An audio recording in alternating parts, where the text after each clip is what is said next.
Hey guys, welcome back to another episode.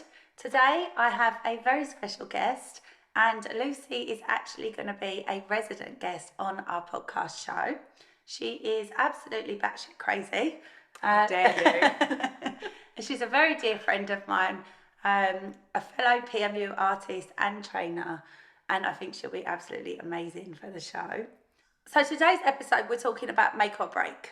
Yes. With business in general, yeah?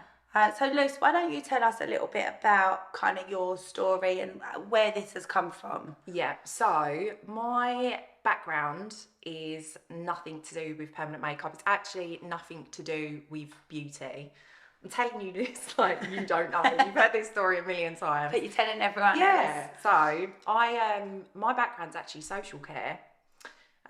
So I, from a very young age, worked in social care and actually was determined to be a social worker.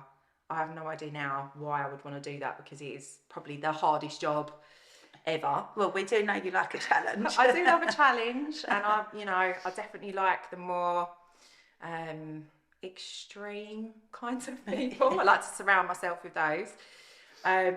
So I worked in drug and alcohol. I worked in women fleeing domestic violence, mental health I did a lot of, and my most recent job, so when I decided to go into permanent makeup, was a management position for a charity. So I was doing advocacy work, so yeah, used to being quite bolshy, which I think has actually really helped me set up my own business. Yeah, Louis is nearly 13, so he's my first. I fell pregnant with him when I was 24. Completely unplanned. I was actually in South America at the time, which is where I planned to stay for quite a long time. But yeah, life just does what it wants. So I came home from South America, had my first baby, went back to social care, stayed with that baby's dad, who I ended up marrying. And had another baby, and it was while I was actually on maternity leave with Harry. Do you know what, I think even like we talk about burnout in this all the time, but I was burnt out in my previous job because in this job there's a lot of stress, but you also get a lot of happy moments, and it's, you're very much in control of what you're doing. You're not dictated to by, well, a lot of the time by law, red tape, like you are in social care. And where I'd worked my way up into management, I just wasn't left alone. So it's kind of, I've swapped that for never being left alone now, but probably with a nicer set of circumstances. More on your terms still. More, well, you say, we're working on it. We're working on it. So yeah, I decided while I was on maternity leave with Harry that I didn't want to go back to work. So I think he was probably, I think he was about 4 weeks old. And I was like, do you know what? Fuck this. I'm not doing it. And I said to my husband and my mum at the time, I don't want to do it. I don't want to go back. I need to figure out something else to do. And by chance at the time stumbled across permanent makeup, which, at the time, I had never had anything done. No. And it wasn't as well known. It wasn't back then either. No, not at all. I don't think I really knew anyone that had it done. No. I just sort of stumbled across it, and looked into it a bit more and was like, I think I could do that. And then figured out what people were charging for it, and I was like, so I'm working 4 days a week to earn, with so much stress, probably what I could earn in 1 day doing this thing that I've just found. And one thing about me is that I am so stubborn. If I want to do something, it doesn't matter. And this has come at my detriment and been really positive in my life multiple times. I won't listen. I do not listen. I'm incapable of listening. Same as me.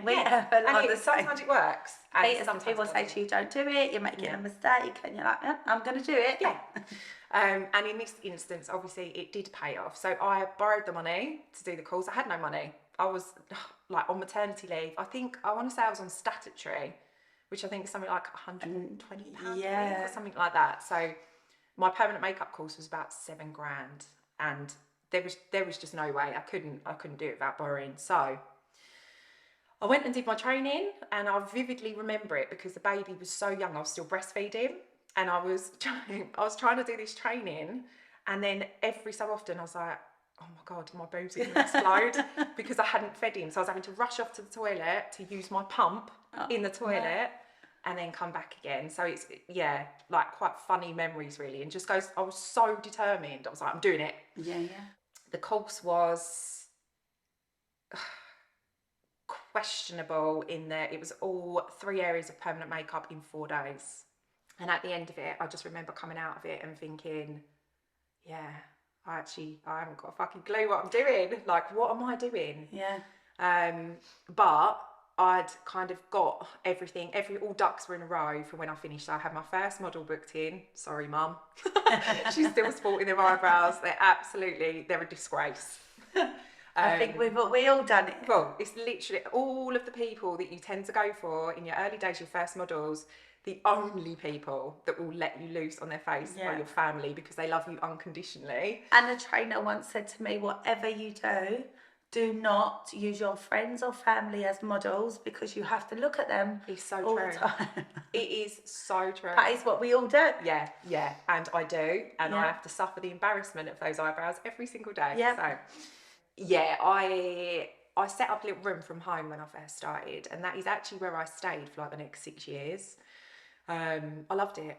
I loved being at home. Yeah, your room was lovely. It was cute, wasn't it? Yeah. And it just just a dream. Richest I've ever been is when I was working from home the first time round. 100%, because, and we'll get onto that, but like profit margin wise and the expenses, when you actually sit there and look at it all on paper, you're so much better off.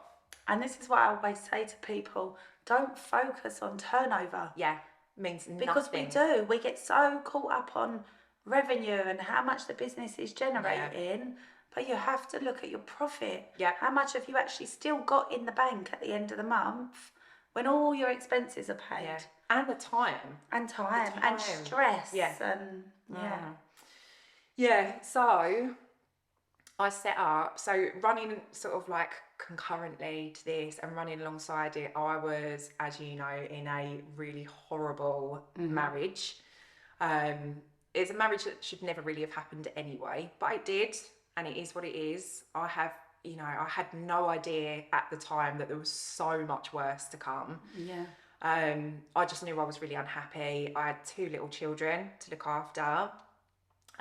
But like a lot of women do, we'd spent to our means with the mortgage and with our outgoings.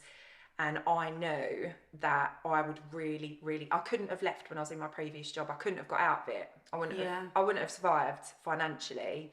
So I think that for me, I knew right from when I'd done the training that I wanted out. I knew, even with a tiny baby, that was my goal. My goal was to make enough money so that I could take over the mortgage on my own, so that I could afford to get divorced, because I knew it wouldn't be made easy. And the other side, the ex's side, they were in a financial position where if they wanted to argue things, they could very much afford to do so. Yeah. Whereas that's not my family. So yeah, my main goal was the children and being able to set up on my own, to be able to take over the mortgage, and also sort of prove to the kids, even though they were tiny, that, you know, their mum's tough. Like, this isn't working, this situation is horrible. Their mum was miserable, stressed, constantly worried. She needs out, and money shouldn't ever be something that stops you from doing that. No, so that was my thoughts. There's always a way, isn't there? There is and a I way. think that's that's a whole other topic, isn't it?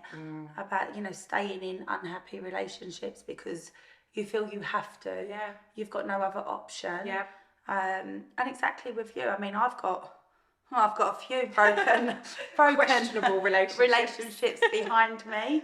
But that was the one thing where I was never prepared to do, was to let my children grow up and see me in an unhappy relationship, because they're going to grow up thinking that's normal and that's okay. Yeah. And people, I feel like, you know, like when you walk away from a relationship, especially when children are involved, it's like people look down on you. Like you feel you shouldn't be doing this. Do you know what I think a lot of that is as well? Is like, if you come from particular types of backgrounds where your young mums or your single mums are seen as Yes. somewhat a lower class. Yes. That sticks. Yeah. I think that sticks in your mind. And then you've got a failed relationship, and now you're a young single mum. Yeah. But which, by the way, are probably the most powerful group of people in the whole world, aren't they? But it makes you resilient to so many things, doesn't it? It does toughen you up, and I don't think it's a bad thing. I feel like if you're in a relationship, you have to be happy, or what's the point in being in that relationship? You can't stay for the kids, because in my opinion, that's worse for the kids. 100%. They see it. They see all the raz. They see you unhappy. They see you crying. Yeah. That's not nice, is it, for them either? So yeah, make or break. I mean, that is your driving force, and that was why you now have such a huge, successful business. Yeah, I think it's I don't know. It makes you wonder, really. I sometimes think, I wonder where it would have got to had I not have had those pressures. Yes. Would I have still made it work as much as I have made it work today? If, for example, I'd been in a really happy marriage, had an abundance of money. Yeah. I don't actually know that if I'd have been that comfortable, I don't know whether I would have. I mean, my God, I vividly remember, like, I used to drive all the way because I did pop-up clinics. Yes. So a lot of us, when we first started, I don't really know now. Yeah, I think people do. I think it's such a great way still of building up your client base. Yeah. So I used to do 2 regulars. So I had the one in Colchester, which is one of my close friends, Gemma. We've stayed friends. And then the other one was Romford, which was Natasha Britton's clinic. We all know Tash now because she's done so well. But I started with Tash when I was still doing my case studies. I hadn't even done my assessment. And she had a very new business as well. And I used to think nothing of getting in my car on a Saturday and travelling all the way to those places to earn nothing. Yeah. Nothing. I used to go for top-ups, or I used to go for a whole sort of morning of consultations. But I was there. I was there every single time. And slowly but surely, those clinics did really build up. So then, before you know it, I've got clients that are coming from North London, got clients that are coming from Suffolk because they're coming to Colchester.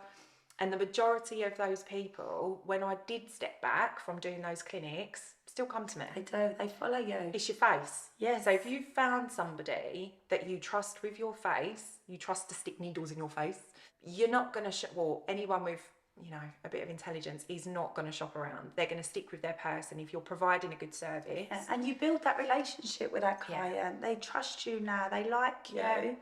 I mean, my clients travel all over the UK. Yeah. Because it's easy, I guess. It's not a regular treatment. I don't have to travel every 2 weeks, say for lashes or something. But once you've got that relationship with a client, they're always going to come back. Yeah. So talking like, you was prepared to go that extra mile and do all of this travelling, which is a ag, especially when you're going for a day of free top-ups. Yeah. You got a newborn baby. But you had no other choice. No. Which I think is the big point here is you had no other choice. You had to make this work. Yeah. It's the same for me. My other half, or Alfie's dad, when he was little, was having an affair. Yeah. Kicked him out, had a mortgage to pay, had no money coming in. What a wanker.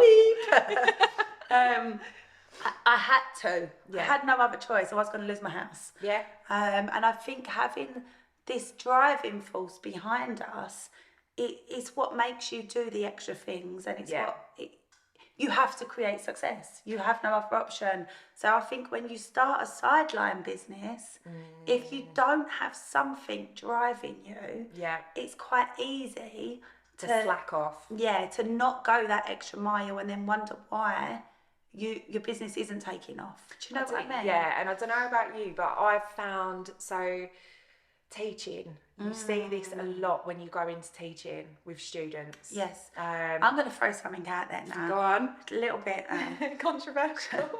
But don't you feel nowadays people are lazier? Snowflakes.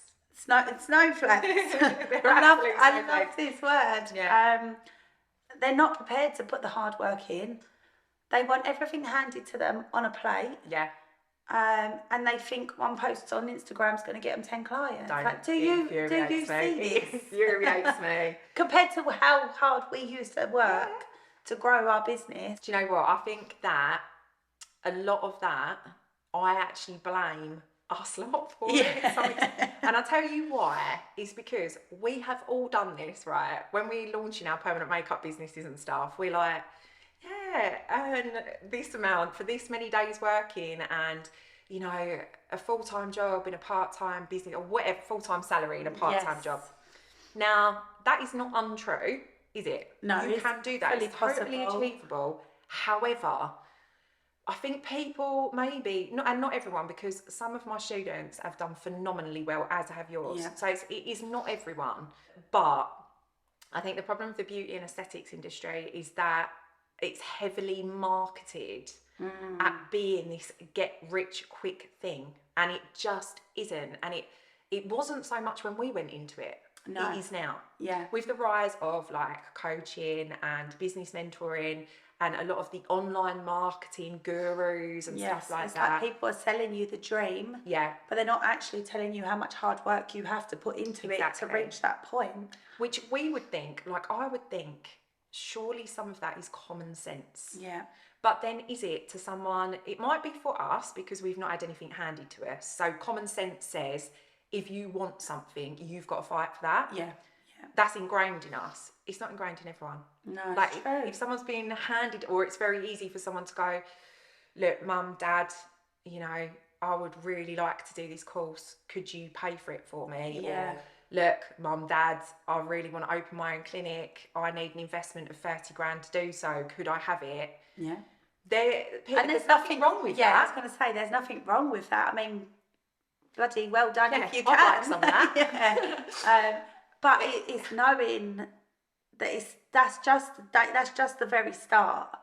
Yes, there's perseverance, and you've got to have resilience. And just because you might have that initial investment to make without too much of a struggle means nothing. It might mean that you have a nice shiny shop front with all nice kit in it and all the rest of it, but that learning of, you know, that continuous striving, which by the way I also don't think is very healthy, and I think that's probably something that we'll talk about because it can make you ill. This is a big thing this is like my whole year this year. Like I've completely changed the way I do everything.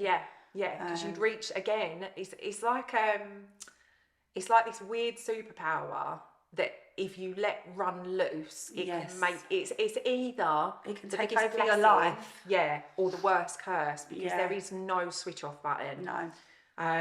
But yeah, I do think, and it sounds really mean saying snowflake, but it's not just PMU. No, like, I think it's everywhere. Yeah, my brother, I mean, he does landscape gardening. His boss has just taken on a couple of lads to help with, and he's like, I just can't deal. He's like, what's wrong with them? It's literally every single thing. You've got to tell them what to do. You've got to show. Do you think, no, this is just the way the world has changed over the years, and like with the internet and everything so easily accessible. Yeah, it's gone to shit. It has gone to shit. Yeah, it has gone to shit. Like I used to say to Alfie when he's sitting on his phone and he's finding the answers to his assignment or his exam questions, I'm like, I used to have to go sit in a library and research that for hours. We're so old. Why are we so old? But now everything's just instant. Yeah, it is. Instant people gratification. Start a business and expect it to be instant because that's the world that we live in now. Yeah. I think as well, it's like the amount of things that I've tried that have failed. Yes. All right, and I know you've done the same. Yes.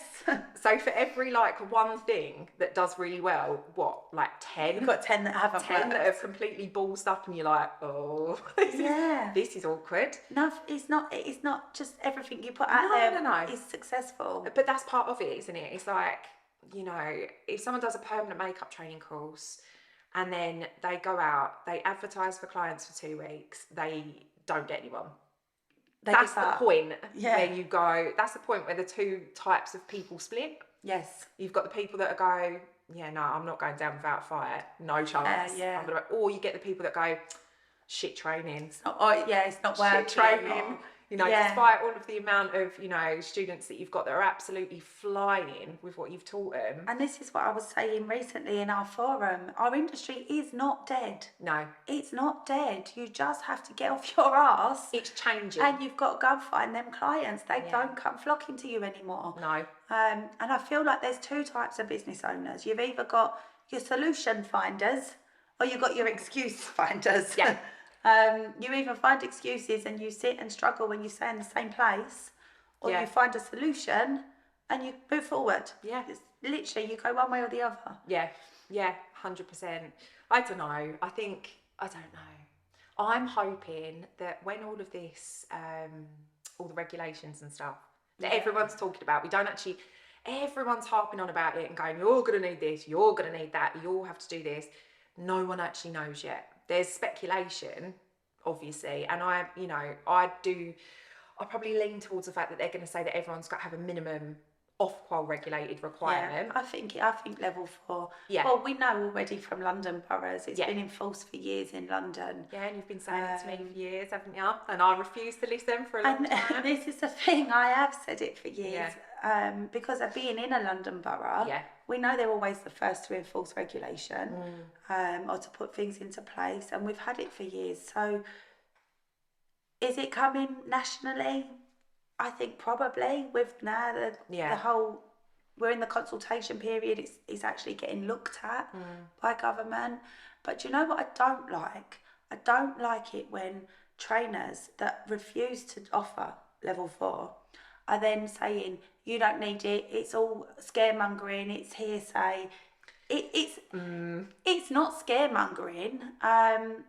I'm in a London borough and we have to have it. Yeah. So if you're training someone from a London borough and you're not giving them a level 4, I think that's fucking irresponsible of you as a trainer. Taking that you've had that as well, haven't you? Yeah, so many. Yeah. You're taking that person's money, knowing that they can't get licensed. It's disgusting. You shouldn't be teaching. You have no morals. No. Don't get me started on that one. But do you know what? We've done a lot of research on this, and I've spoke to almost every council across the UK. Go on, girl.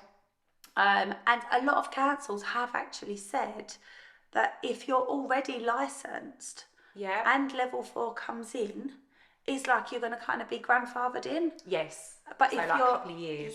If you don't already have a licence in that borough, if it does come in, you would have to have a level 4. That makes sense to me. I think that is. So again, it's not scaremongering, and I wouldn't say to people now, panic and go and do a level 4 because you may not need it in your borough if you're already licensed with them. Yeah.